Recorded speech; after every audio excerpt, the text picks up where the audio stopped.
Hey everybody, it's Dusty White. Thank you for tuning in to the Easy Tarot Lessons show. Um, we don't really have an agenda today. We've been doing kind of serious things recently, and I wanted to lighten it up, but still give you something of extreme value today. Extreme value. Monster truck madness, right? So today we're just going to look at how to look at cards. Um, Now, we cover this extensively in the free course at easytarolessons.com, a little short course. And we really cover this. It's the whole point of like reading tarot cards in the Academy course, also at easytarolessons.com.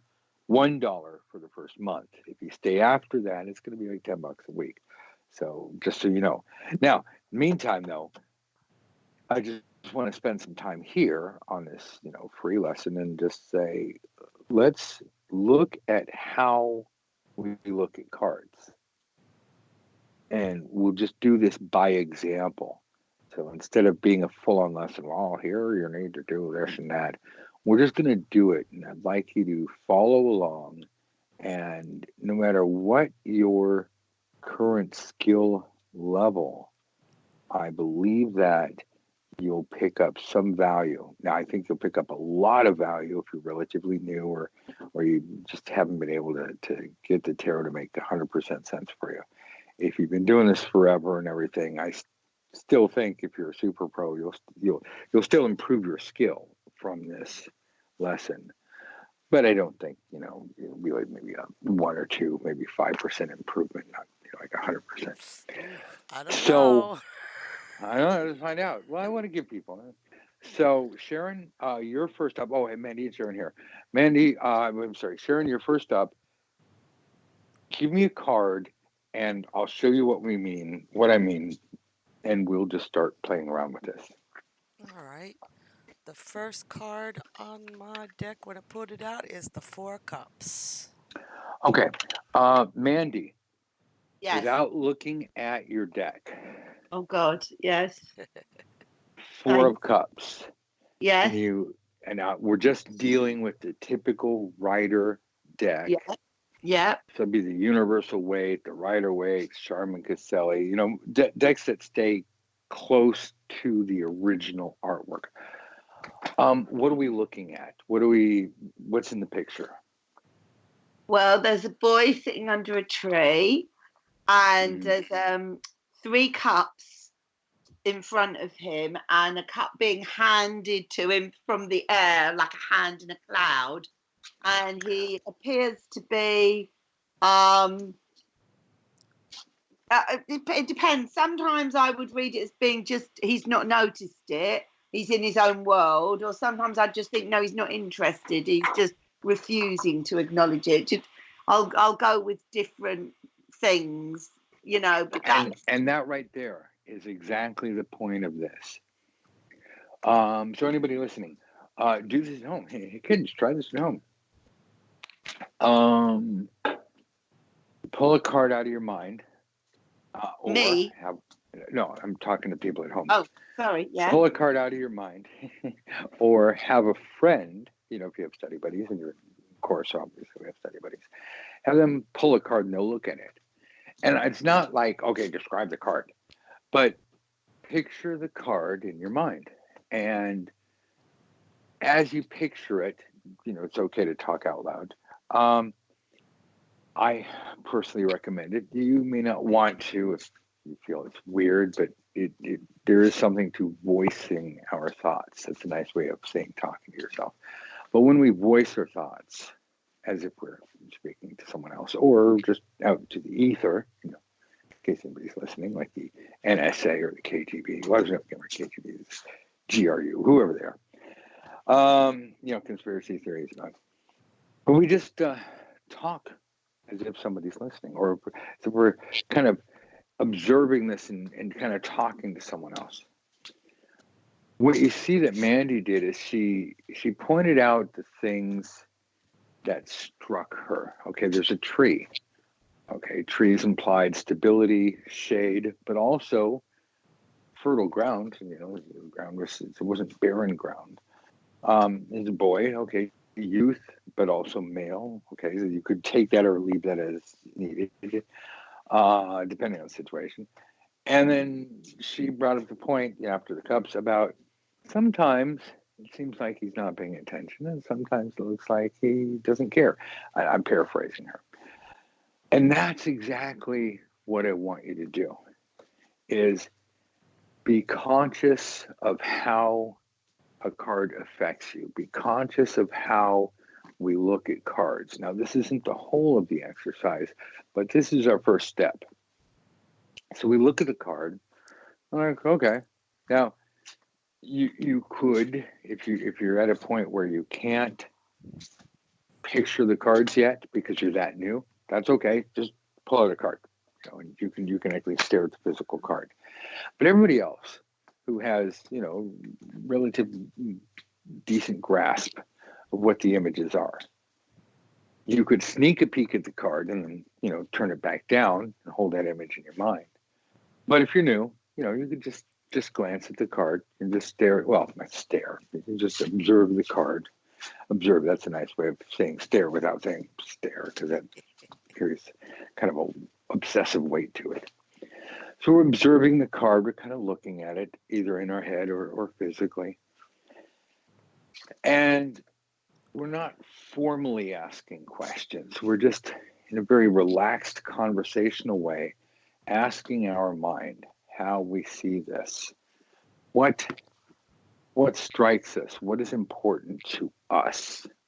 Now, we could place artificial importance. I must count the number of cups. Oh, there are 4, and 4 in numerology makes a square, and a square is the first geometric shape that allows for rudimentary construction of physical objects. And also it's the first object you can cross brace. Put an X in the middle. You can cross brace, and therefore it's the 4 is the foundation of the material world. So we can we can chase down that rabbit hole. We talk Kabbalistic and Zoroastrian and astrology and numerology. We can do all these different things that we could force into the tarot. We can take our personal beliefs from aliens who built the pyramids and force that into the tarot. But that's not doing us any good. What we need to do is look at the image provided. Say, all right, screw the traditional meaning. What are we seeing here? And how does it make us feel? Now, keep in mind, whenever we're looking at a tarot card out of context, we're taking a word out of context. Bastard. Oh, okay. Well, wow, that's it's a vehement word. Was this a young man who was born out of wedlock, or is it a dirty, rotten scoundrel? Or am I just going, I need a name to shout at somebody who cut me off in traffic? Any word out of context or any short phrase out of context can be not only disconcerting, but misleading. So when we're looking at tarot cards out of context, don't rush to make the card make sense. Oh, okay, the 4 cups means you're unhappy with something, or you're missing out on life. These are potential meanings. These are possible meanings. But it could also be, hey, the gods are saying, or God, if you prefer that, God is saying, stop, relax, don't make any decisions right now. Take your time. You know what? You've been working hard. Let's just take a little nap. Here, tell you what, we'll do all the work for you. Shoemaker elves. If you guys remember that story, the guy goes to sleep, wakes up, it's all done. Maybe that's him. Maybe that's the story of the shoemaker elves. Maybe if you have the universal weight deck, Mary Hanson Roberts drew little pupils. So now suddenly the guy had eyeballs. So maybe he's peeking at the shoemaker elves, putting, here comes another cup. And he's like, haha, I see how it works now. And then, of course, the story goes to hell.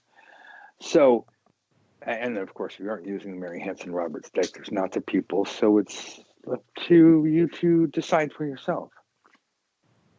So the thing is, allow your mind to explore and accept the image for what it is. And don't, Johnny Cochran, don't rush to judgment. Don't rush to anchor something and say, it means this, because there are only 78 cards. There are Yeah. tens of thousands of possibilities, possibly hundreds if we want to get really Virgoan, if we want to get really super analytical. There's tens of thousands of things that could happen in a particular day. You've heard me say this before, but I'll do it very quickly. You're going to work today. Okay. I'm going to work. I get a flat tire. I'm going to work, get a flat tire, and I make it to work anyway, but I'm late, and then I get fired. But I go to work and I get a flat tire, and I got a story to tell, and I don't get fired. I'm going to work and I get a flat tire, but they didn't bring donuts in time, so I get to work right when the donuts show up. I mean, this is all just one possibility. I get a flat tire and say, I'm not going to work. I wake up late and decide not to go to work. I wake up late and I'm late for work. See, there are so much just going to work. There's, saying I'm going to work today. There's so many different ways that this can spin out of control, that this can go any number of ways. At the end of the day, and in reality, there's only one reality, which means whatever happens at the end of the day, we look backwards and say, well, that's, out of all the possibilities, that's what happened. But that's the beauty of time, is that looking forward, anything is possible. Looking backwards, nothing was possible because only one thing happened. So with the tarot, when we're looking at a tarot card, saying, well, what could it mean? Yeah, tarot card, 78 cards to describe all of everything. Wow, these cards have to have breathing room. They have to mean different things, but they can't just mean anything. It's not like, they just mean anything. Just make it up as you go, or your intuition will tell you. It doesn't work like that. We do need rules. We have rules around here, and that's why we have images. If tarot needed keywords, we would have had that a long time ago. We would have had tarot decks that were just words instead of images. Why would you need images when you can just have keywords and just shuffle? Matter of fact, I've been threatening to do this forever. I should make the keyword tarot deck, and it's just nothing but keywords. No images. Nobody would buy it because how boring would that be? I was like, here's a whole bunch of words. Let's see. I'm going to read off these keywords. Which one sounds right to you? That sucks. So the images are designed to stimulate something in our awareness. How does that all work? Well, we have to do, this is why we have school, right? We have to do the work to be able to sharpen our intuition, to shuffle the cards, to know when to stop, because the gods are putting or God, however you want to put it, very spirit guides, they're putting the cards in the right order to answer the question that we're asking. Never just throw out a spread without asking a question. Do so at your own risk. So, you can't, just bad idea. So you're asking a question, I want to know this, and you use a spread because a spread says, hey, here's a pattern. This, whatever card comes up in this position, then I'll tell you this. And this other card, this will tell you what so-and-so is doing. This other card will say whether it's going to work, are they going to get away with it? So spreads are our best friends. Spreads really help us. This is a little 3-card spread. Just throw out a blob. Just throw out 3 cards and see what happens. You're hurting yourself. Don't do that. Use a well-defined, organized spread. There's thousands of them out there. Most popular one in the world is the boring old Celtic Cross spread. But the Celtic Cross works because it's an overview spread. You don't have to use it. But there's a reason why it's the most popular spread in the world. It gives us a nice overview of what's going on and how things are going to work out if you keep going in the direction you're going. But it allows the client to have knowledge of how we got here, what's going on behind their back, what's really going on inside the situation, who's thinking what, what are they afraid of, what do they want, and how the next thing that's going to happen, and then how's that working out for you? Well, it's right here. And then they can say, I want that. And then they can, embrace that destiny and work toward that. Or they can say, I don't want that. In which case, you say, well, then don't do these things. Here's what's going on. You need to break this cycle. It's like, I'm tired of this job. Well, quit. I didn't think I could do that. Well, you're breaking a cycle. So, same thing. Blah, blah, blah. Right. So all of that should be given. If you're brand new to tarot, well, hey, there are lots of free lessons. Listen to them. We all go to school. We'll teach you all this stuff. But the thing is, if we're brand new, that's a lot of how it works. If you're old hat at this, you're like, okay. How do we look at cards? What are we expecting from our cards? Are we expecting the cards to do all the work? Are we expecting our intuition to do all the work? It'll work out. Or are we expecting our keywords and our formula to do the work? I don't want you to do that. I want you to sharpen your intuition, stay focused on your question. You go to school and you ask the teacher a question. Teacher, how is 2 + 2? It says here on the quiz. I need an answer. Just tell me the number. I'll write it in. That may not work at school, but it sure works with the tarot. Like, hey, God, I need to know this. Is that rat bastard, right? Is that rat bastard boyfriend of mine cheating on me? Is he buying me a ring? Is he? I don't know. What do you know? First, I suppose I got to get a boyfriend, so I ask that question. But until I do, so here's a hypothetical question. Blah blah blah blah. I'm focused entirely on that question. All right, shuffle, do all the work, right? Pre-spread work, all this stuff. Throw down the cards, breathe. It's important to breathe, relax, and just be accepting. And we want to put on a state of we want to put ourselves in a state of acceptance. That doesn't mean accept like whatever it says, that's what you get. But like we are welcoming information. We are accepting. We're like breathing in and going, okay, what am I seeing here? That's a good question to ask yourself. You're ever like, oh my God, all these cards, what am I doing? Because this happens to everyone. I don't care how long you've been reading. Sometimes you just throw down a spread and you just get brain lock. It's just part of being human. So you ask yourself, what am I doing? Not like, oh my God, what am I doing in life? Like literally, what am I seeing? What's going on here? And it's not an existential thing. It's just a realignment. Okay, I'm asking this question, what's going on in this spread?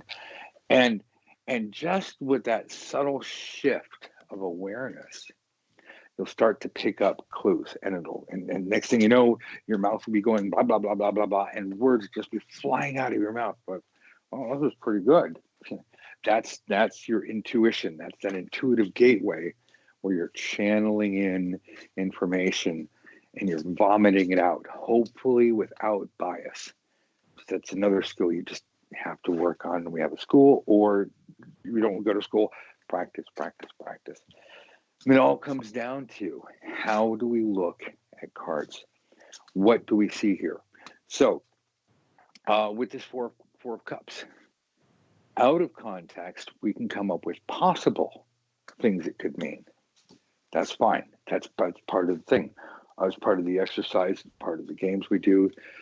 We do a lot of exercises and games in this school, and it makes it really super easy. Because then when you're actually out there in the real world, it's really wax on, wax off. Because everybody remembers that movie. I know it's like a million years old, but that's really what it is, Paint my fence, up, down, wax on, wax off. This is all about do these things and have fun doing them, and build in a psychic version of muscle memory, or a cerebral version of muscle memory that involves your hand-eye coordination, your intuition, stretching your awareness. All of these things are what you are going to be doing when you are out there reading 20, 30, 40 years from now.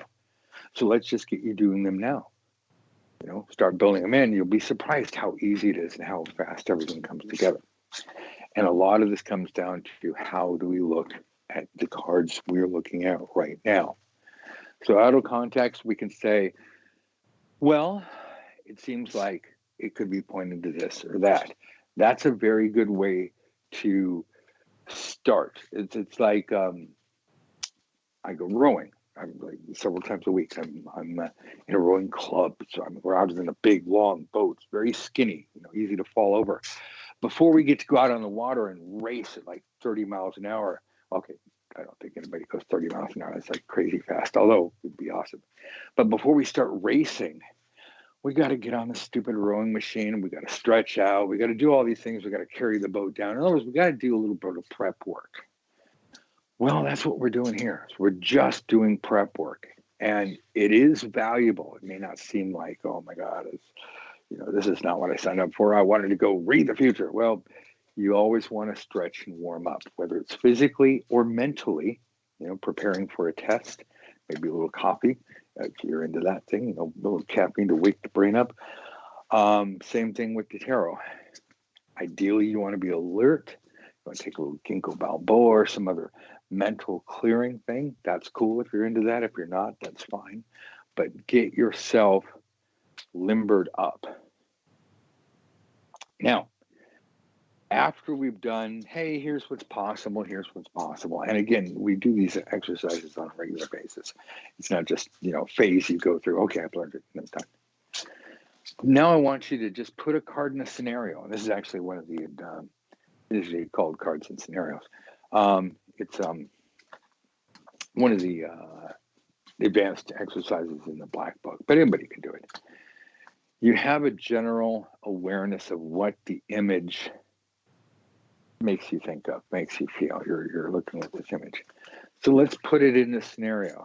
So, Mandy, your client walks in and says, what? Is he going to phone me? Okay. So now we just have a random question, but we have a scenario. This person wants to know if a male, in this particular case, Yes. just because she said he, you can put her on, is she going to phone me? But is this person going to proactively take action? It's not just like, well, are they going to phone? You got to really think about this. Asking a dude, are you going to be a man? Are you going to physically be proactive? Are you going to want to do it? And that want is going to be enough to make you get up and do this thing, or procrastinate, or not wanting to, or whatever. You don't have to analyze the question that much, but sometimes it's really good to just throw yourself into the situation, because you get a much more colorful response. You get a much more in-depth connection to your cards, even during just practice times. Then you would just like, oh, okay, here's a question, whatever, I'm just looking at the card. Throw yourself into the question. It works. This is, folks, I charge hundreds of dollars an hour for this stuff. So please, pay attention, try it yourself. Okay, so Sharon, back to you. I'd take over this, but I'm doing all the talking. Throw yourself into that question. What do you feel? You don't actually have to tell us, but what do you feel when you hear that? Is he going to call me?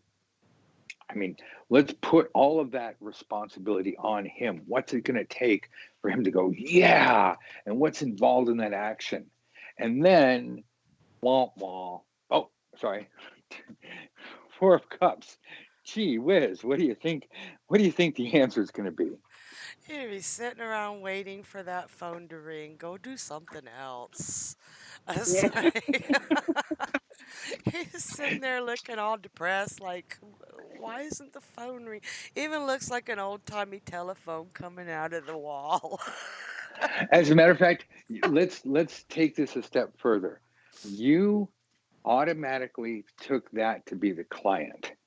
So let's split this in two. Let's answer it in 2 ways. Let's say that card represents the client. Then let's forget that, and then give me the card representing the guy who's supposed to be calling. So in situation 1, 4 of Cups. How does that hit you? For the client or for him? Yeah. Okay. No. Situation 1 for the client. No, it's just what you said already. Yeah, what I said. She'd be waiting a while. Okay, well, that was helpful.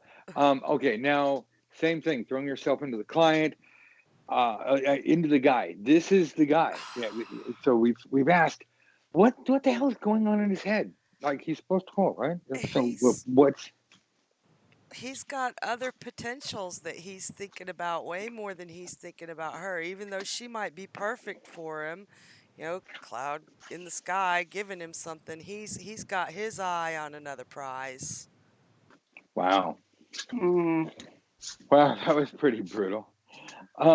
Okay, Mandy, same thing. Um, give me a card. You're going to do this time, and I'm just going to throw out a scenario. Okay, so just any card. Yes. Okay, I've got the Three of Wands. Okay. Now you're allowed to look at the card, obviously, because you had to pick it up. Real quick. First off, quick description of what you see in the picture, and then as short as possible, like what you see in the picture, and then just from there, say, what do you feel about this card in general?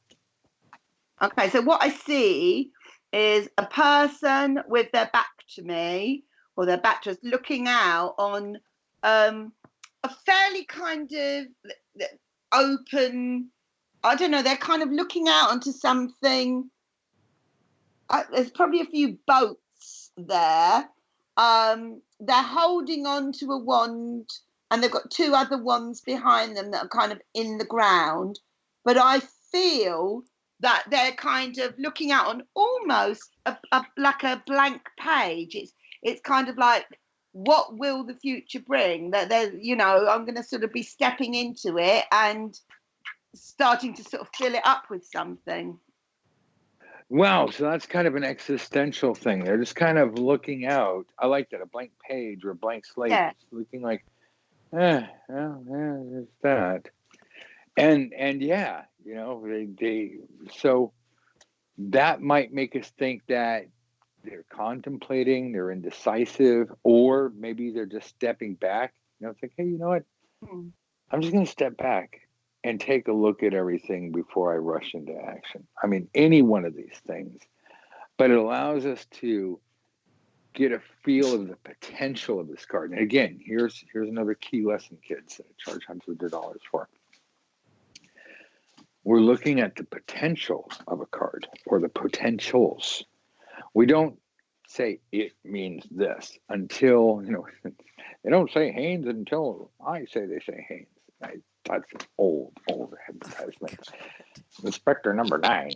I actually found that thing on YouTube. I was looking for that. It's a hard commercial to find. And I was like, anyway, what I'm talking about is like so 1970s. But Grandpa's talking about 20th century again. But we're not looking to cement a card meaning. And that's bothered for a lot of people, especially, in the first couple of weeks of learning, especially at our school. It's like, just look at the cards. What do you think? What are you looking at? How does it make you feel? And don't just say it does this, and then every time you go back to it, say the same thing. That's why we have exercise 1A. It's like expand your horizons. So we're looking at the card potentials. As we know more about our client's situation, as our intuition fills in the gaps, as we have other cards, as we have a spread, all of these things help us know, in this particular case, this card totally means this. That's where we get our conviction. That's where we go, I'm seeing this, I'm feeling it, and it's resonating through me. All the words are just coming out of my mouth. That's when you know you're doing it right. You're in the zone and the words are just flying out. Now, don't worry if you're not there all the time or if you're not there right away. Everything we do, all of our paid lessons, all of our free lessons, everything is designed to just kind of scoot you toward that eventuality. Because that's where you want to be. And that's where we want you to be. So we're looking at it, it's like, okay, so it's blank slate, or it could be a blank slate. You could be late missed the boat, could be late for the boat, could be watching, you people better be out there working, like all of these things, but again, I like Mandy's thought today, just looking at a blank page, and but also, what is he not doing? He's not looking at us. He's not paying attention to us. I turn your back on you, Don Miguel. Or, you know what? I trust you. So now looking at you, you do your thing. I've got to pay attention to this over here. So all of these possibilities. Now, scenario. So now we're going to start sharpening it. So it's like it's in the cloud, right? Here's a fancy internet term the kids are using these days. It's in the cloud. So we have this cloud of meaning. We have this tag cloud. Hashtag me cloud, all these different possibilities that that makes no sense, that this thing could mean. That's right where we want to be. We don't want to worry about every possible meaning. We just want to kind of percolate a little bit and go, oh, okay, a couple of things this card could mean. Now we come right in, because again, we're looking at how we look at cards. That's the essence. Oh, Sharon, that should be the title. How we look at tarot cards. I'd like that to be the title today. Right? Now, in this particular case, we're just gonna. Now, you could follow this up with any exercise or game, but in this case, we're sticking with cards and scenario. Let's see, scenario. Oh yeah, I'm going back to school September 3rd because I am. I'm going back to Harvard. Going to be taking some computer stuff and some super advanced video film editing stuff.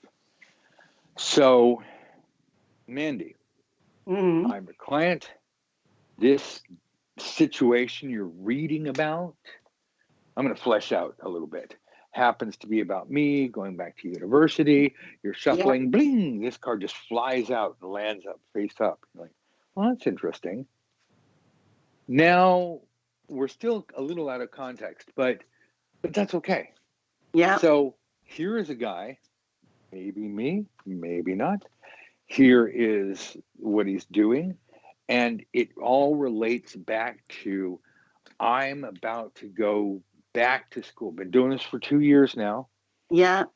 I got 4 or 5 more years at this particular location to go to, maybe 6 if I, go for the big, if I go for the big monster degree. So this is where I'm at right here and now. I've got something coming up about a month from now. Yeah. And I tell you, I'm feeling comfortable about it. A little bit apprehensive, of course, always, it's a little bit here and there. But now, with all of that, what could this mean? What is this? How does this shape your vision? What do you start to see?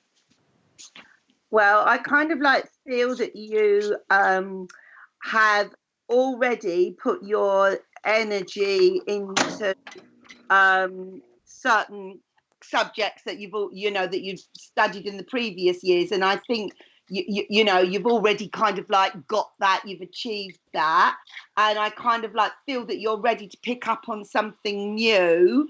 So you've got your sort of new kind of wave of enthusiasm that you're ready to sort of take back with you, and I kind of think you're prepared for sort of anything that the next year kind of throws at you. I think you're ready to sort of come back at it and give it all you've got to sort of add to your repertoire that's already there, and you're ready to go.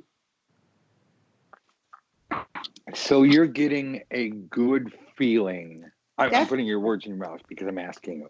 Yeah. But I'm presuming you're getting a good feeling about this semester. Yes, because I just feel that you've already got a little bit of history there. It's like you've already kind of proved to yourself that you can do it with the 2 years that you've already done, and the reason that you've kind of achieved what you have so far is because of your enthusiasm and energy and commitment and creativity, and that's what you're going to sort of take with you into the next year that you're about to step into. Can I say something? Yes. This is so weird. Please I've never do. seen this before. He's and it goes with what Mandy's saying. This is what sparked it. He's perfectly framed in those first 2 wands. It's like a perfect frame, and he's reaching outside that frame, outside that box, if you might say, to learn more, to get more, to widen his horizons. I love that. Yeah, I love that. I like the frame. Yeah, I do. analogy, and I like the horizons analogy. That's because, you know, the whole horizon in it, Mm. and it works. So it works on so many levels. So see, kids, this is how easy it is. I say easy, you know, Steph Curry makes playing basketball look super easy, right? Just jump up and throw the ball in the air. He's a Pisces, just like, ooh, intuit. You know, he'll just intuitively know where it goes. Or Clay Thompson is like, I am a machine. Blam, blam, blam. You know, same thing all the time. He knows exactly where to put it. But the point is that, yeah, you know, practice and skill certainly help. But the essence here that I want to get at is don't get out of your own way. Don't get out of your way. Get out of your own way. Period. Full stop. Don't make it harder than it has to be. Full stop. Period. A new sentence.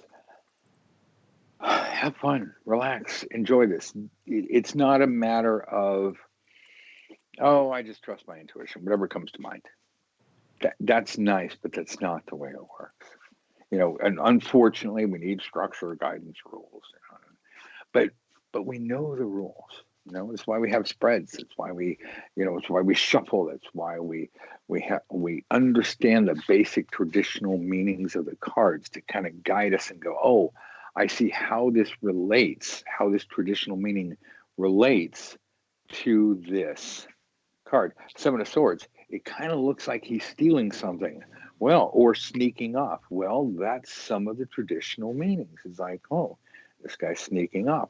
Doesn't mean it's going to mean that all the time. Three of Wands, card we're talking about, right? Oh, look, he's looking out at the boats. Well, that doesn't mean that all the time. Sometimes the boats are allegorical. Sometimes the boats don't matter. Sometimes it's the big wide ocean. Sometimes it is the boats. But knowing the traditional meaning frames our awareness. We're not just looking at a blank card going, oh God, where do I start? Or with cartomancy, hey, here's a whole bunch of symbols. You know, with cartomancy, we really do, you know, playing cards, we really do have to memorize meaning. But that's a different system. That's a different style. Tarot is so much more popular and I dare say powerful because we harness the power of images. So much better, easier, and more fun than trying to forcibly memorize meanings. God, everybody has us memorize meanings, even when they say, oh, read with your heart. No, what they're really, you look at their stuff, they're saying, here, follow these meanings. No, you need this, Luke, stretch out, you know, use the force. Yeah, that's what old Ben Kenobi was talking about. Stretch out, use the force. That's what you do. But we got to go to lightsaber school, right? There's no, you know, swinging the thing around and chopping your hand off or anything by mistake. You want to be, only Darth Vader can do that, right? You got to be very careful with this. So today's lesson on how do we look at cards? How is it that we go about looking at cards? What are we looking at? What do we see? What are we trying to accomplish here? Just take your time. Do this on a regular basis. Some of the most powerful and useful exercises you can ever do involve playing with your cards. How much fun is that? You pull cards out, you look at them. Some of our exercises, just in case you haven't read the white book or the black book, some of our exercises have you pull out 1, 2, 3, 7 cards. And just like, here, you have 2 cards. And it's like, I'm Mr. Five of Wands. Oh, I'm Mr. King of Swords. And then you like beat them against each other. Ah, take that, take that. And, you know, you may sound rather silly or insane if somebody's, you know, somebody's watching you. So do it in your closet. You know, turn the lights out. Yes, be a closet witch, right? No, just make your own little puppet show. You see, right? Pam made puppet shows. That's Pam, the artist. Yeah, you know, because we're on first name basis because we just hang out together. But she did. She made puppet shows, and that's kind of, you know, we see that in our artwork. Enjoy playing with your cards because what this does, it takes a lot of stress off of you. And when you're in the zone, giving an actual reading, all of this exercise, all of this practice is the equivalent of giving hundreds or even thousands of real life readings. Now, some things will never replace actual experience giving readings, but everything we want you to do, all these exercises, all these games, all these instructions, all the study buddies that we have you practice with, this is all helping you build muscle memory, get more confident, become more knowledgeable, and give more accurate, precise, and detailed readings. That's our goal. Our promise to you. We'll do everything we can, obviously within reason. We're not going to come to your house and do it for you. But we're going to do everything we can within reason to help you become, we can't make you, help you become an awesome prognosticator. In this case, we're using the tarot cards. It's our Academy of Divination. That's what we do. So, thoughts, questions, Mandy, Sharon, advice on like what we talked about, how we look at cards. If you know, if you were teaching Gretel, if you were teaching Marty, like, hey, here's what I'd like you to do. Here's the best wisdom I can give to you. You Well, said it. Oh, go I'm ahead. sorry, that's where you speak. Go ahead. I just feel it's just it just what it triggers in you.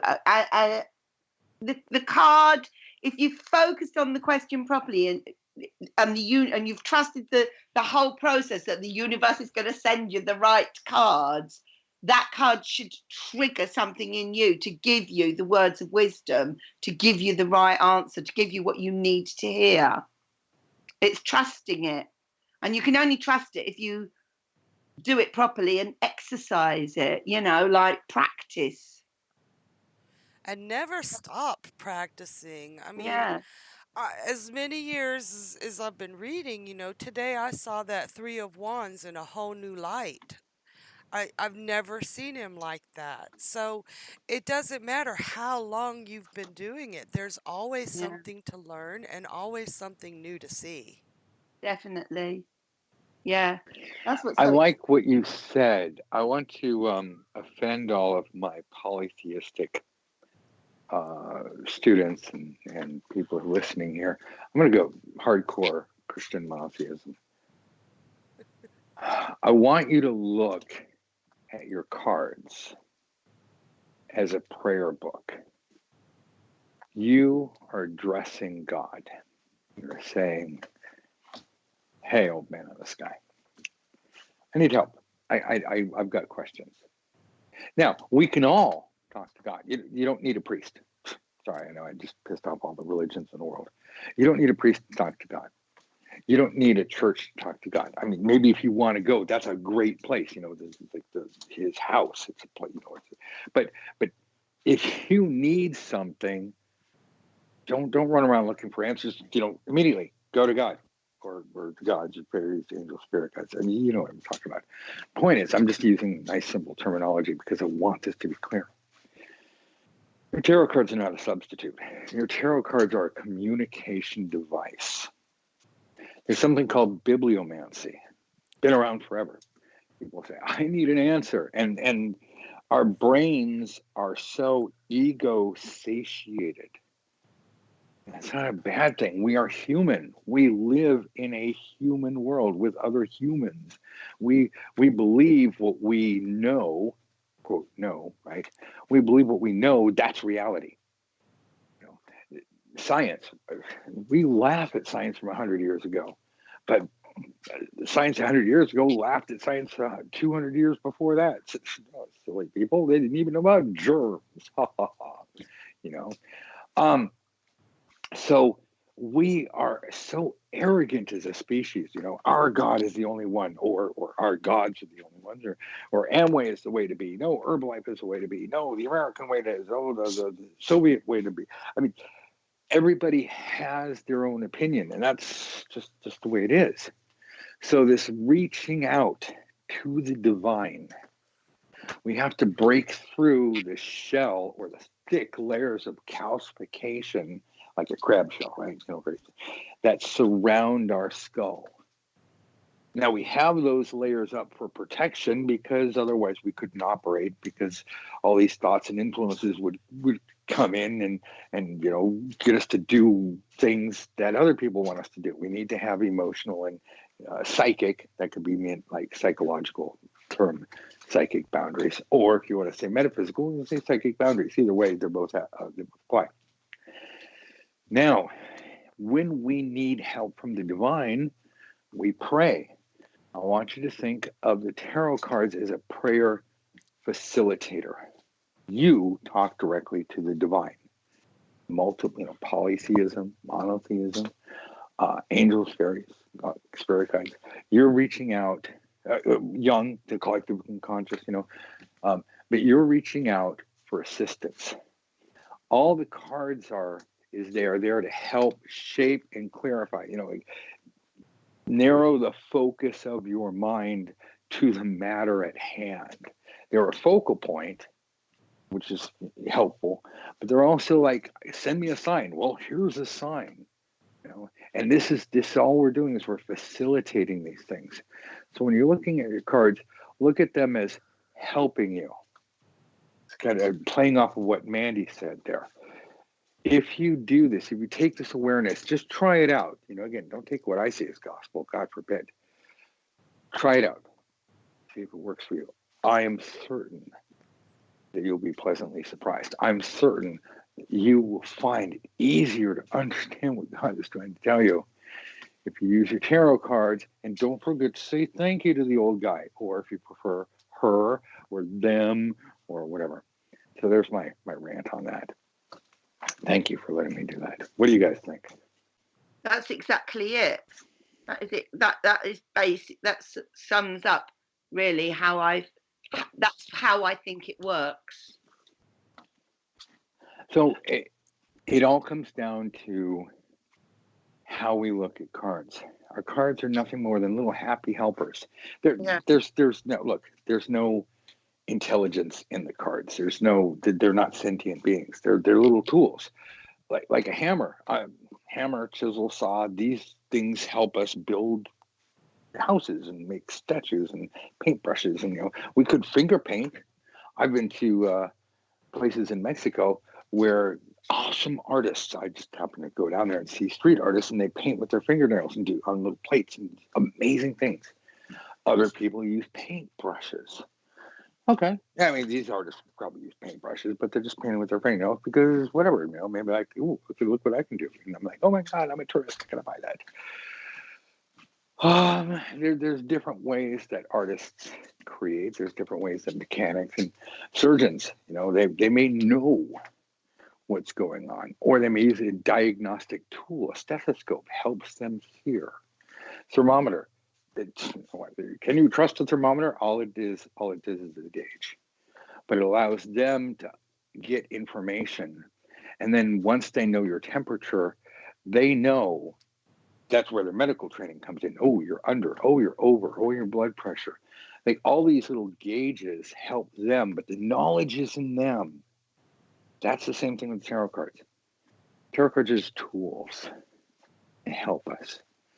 All right, so that's how we look at cards. It's probably in that lesson of the day. Anything else we want to throw at these guys? Not from me. Okay.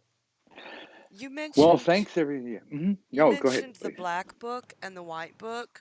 For those that don't know what those are, the white book is the easiest way to learn tarot ever by And it Dusty is. White, and the black That's book me. is Advanced Tarot Secrets, ATS, by Dusty White. And that's the book. Look, if you have not had a copy of the black book, you got to get it. I don't care how long you've been reading, 5 minutes or 50 years. This will show you how to work magic. This will show you how to read like a professional. Well, it shows you exactly how the professional techniques, hidden spreads, themes, all kinds of different things, pre-spread work, everything you need to know. Well, not everything you need to know. That's probably 1,000 things you need to know. But a treasure trove. God, I hate that phrase. A whole bunch of stuff that'll make you into a much better reader. Not even. I priced it out at $1 per trump card. $22. Amazon sells it even cheaper than that. It's probably like 18, 19 bucks, whatever. They discount it. I don't care. The point is, invest in it. If you don't like it, let me know. Like write me and say, I bought your stupid book and I don't like it. I will buy it back from you. Wow. Any other author is going to stand up to that's the Dusty White challenge. People don't like your book. Say, hey, I stand behind my book. I stand behind my book. That's why it's got so many good reviews. But the point is, we're here to help, but you got to do the work. So, got $1? Sign up for school. We'll teach you for a month. After that, well, you can quit. All right, you can even get your $1 back. You can stay for 60 days. We have a 60-day money-back guarantee, meaning you contact us. I don't like this. Tell you gotta say, I don't like this. Send me my money back. Okay. Or you can quit anytime. Or you can stay and learn and stretch and grow and become a truly awesome tarot reader. Or you know what? We got a free course. Take that. Or we have all these hundreds of free lessons. They're audio lessons, but yeah, a couple of videos out there are also free. Do what's right for you. We want to really help you.